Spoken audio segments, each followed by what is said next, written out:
அஜித்குமாரின் குடும்பத்தினரை சந்தித்து ஆறுதல் தெரிவித்த பிறகு அதிமுகவின் முன்னாள் அமைச்சர் ஆர்பி உதயகுமார் செய்தியாளர்களை சந்தித்து வருகிறார். அதனை பார்க்கலாம். வழக்கு தொடுக்கப்பட்டு அதிலே மாண்புமிகு நீதி அரசர்கள் சொன்ன தீர்ப்பின் அடிப்படையிலே தான் 4 நாட்களாக அஜித்துக்கு நீதி கிடைப்பதற்கு எந்த நடவடிக்கை எடுக்காமல் காவல்துறையை காப்பாற்றுவதிலே அவர்கள் முழு கவனம் செலுத்தினார்கள்.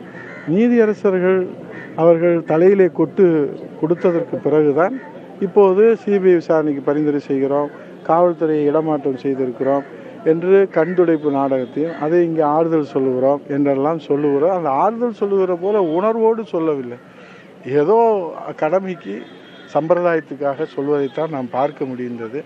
இப்போது எங்கள் பொதுச் செயலாளர் அண்ணன் செந்தில்நாதன் அவருடைய தலைமையில் இங்கே தம்பி சத்யன் அவர்களும் தம்பி சமுதாய பாதுகாவலராக இருக்கிற ஹரிநாடர் அறுவை சகோதரர் அவர்களும் இங்கே உடன் இருந்தார்கள்.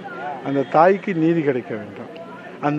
அந்த இறந்த அஜித்குமார் அந்த ஆன்மா சாந்தி அடைய வேண்டும், அதற்கு நீதி கிடைக்க வேண்டும். அந்த நீதியை அனைத்து இந்திய அண்ணா திராவிட முன்னேற்ற கழகத்தின் பொதுச் செயலாளர் புரட்சி தமிழர் ஐயா எடப்பாடியார் 8 கோடி தமிழர்களின் பாதுகாவலராக இந்த இந்திய திருநாட்டிலே மட்டுமல்ல உலகத்திலே தமிழர்களுக்கு தமிழ் இனத்திற்கு என்ன அநீதி நடந்தால் முதல் குரலாக உரிமை குரலாக பாதுகாப்பு அரணாக புரட்சி தமிழர் ஐயா எடப்பாடியார் இருக்கிறார் என்பதற்குத்தான் செந்தில்நாதன் அவர்களுடைய தலைமையில் இந்த கண்டன ஆர்ப்பாட்டத்தை முன்னெடுத்திருக்கிறோம், தொடர்ந்து முன்னெடுக்கிறோம். இல்லை, கண்துடைப்பு தான் இது. நீதி அரசர்கள் கண்டனம் தெரிவித்ததற்கு பிறகு, ஏன்னால் அரசே கொலை செய்திருக்கிறது, குடிமகனை பாதுகாக்க வேண்டிய அரசே கொலை செய்திருக்கிறது என்று நீதி அரசர்கள் சொன்னதற்கு பிறகு அவர் இந்த கண்துடைப்பான நாடகத்தை அவர்கள் வெளியே இன்றைக்கு நடத்தி கொண்டிருக்கிறார்கள். இது எந்த ஆறுதலையும் தராது. நடவடிக்கை எடுத்துமே அதிமுக போன்ற எதிர்கட்சிகள் இல்லை நீங்க சொன்ன கேள்வியை பிரதர், இல்லை நீங்க சொன்ன கேள்வியை அரசு தரப்புல நீதிமன்றத்தில் முன் வச்சாங்க. அப்ப நீதியரசர் என்ன சொன்னாரு, நீங்கள் எதிர்கட்சியாக இருந்தால் என்ன செய்வீர்களோ அதைத்தானே இன்றைக்கு அவர்கள் செய்திருக்கார் என்று கடுமையாக அவர்கள் மீது கண்டனத்தை தெரிவித்திருக்காங்க. ஆகவே இது எல்லோரும் நீதி கேட்பாங்களாம், எல்லாரும் நீதி கேட்கறதுக்கு உரிமை இருக்கு. ஒரு பிரதான எதிர்கட்சி நீதி கேட்காம யார் கேட்கறத? அவருக்கு யாருமே கேட்கக்கூடாதா? அவர் என்ன சர்வாதிகாரியா, ஹிட்லரா, முசோலினியா, யார் ஸ்டாலின்? ஆக இது நீதி கேட்கறதுக்கு எல்லோருக்கும் உங்களுக்கு உரிமை இருக்குல்ல. பத்திரிக்கையாளர் நீங்களே மனசாட்சி தொட்டு சொல்லுங்க, இதில் என்ன இருக்குது? இப்போ வரும்போது அந்த இடத்த காமிச்சாரு செந்தில்நாதன் மாவட்ட செயலாளர். ஒரு வெட்ட வெளியில் இப்படி போட்டு நீங்கள் அடித்து அந்த வீடியோ வெளியாக இருக்குத, நெஞ்சம் பதைக்குது இல்லை?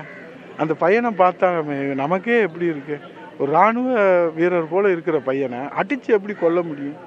அப்போ என்ன அளவு கொடூரமான ஒரு மிருகத்தனமான தாக்குதல்னா இது தட்டி கேட்கலன்னா நம்ம மனிதனே இல்லையே. மனசாட்சியில் இருக்கிற ஒவ்வொரு மனிதனும் இதை தட்டி கேட்குற போது அனைத்து இந்திய அண்ணா திராவிட முன்னேற்ற கழக பொதுச் செயலாளர் தமிழினத்தின் பாதுகாவலர் அவர் உரிமை குரல் எழுப்புகிறாரு. இன்றைக்கி நீதி அரசர்கள் அதைத்தானே சொல்லியிருக்கிறாங்க. அப்போ இந்த அரசு தார்மீக பொறுப்பேற்று அரசு பதவி விலகணும்.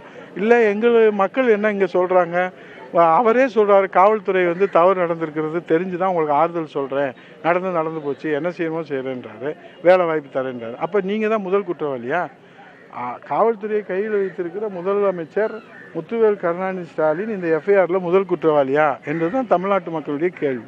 இதெல்லாம் கேள்வி கேட்டிருக்கோம். கடந்த காலங்கள் அதிமுக போன்ற ஒரு நிகழ்வுகள் நடந்திருக்குது, அந்த போது எடுத்த நடவடிக்கை சார். நான் அதெல்லாம் சொல்றேன் சார், ஒரு சம்பவம் நடந்தா காவல்துறையை காப்பாற்றுவதிலேயே அரசு மும்முரம் காட்டுகிறது. அஜித்குமார் கொலை வழக்கில் அரசின் நடவடிக்கை கண்துடைப்பு நாடகம் என அதிமுகவை சேர்ந்த ஆர்பி உதயகுமார் பேசியிருக்கிறார். அதனை பார்த்தோம்.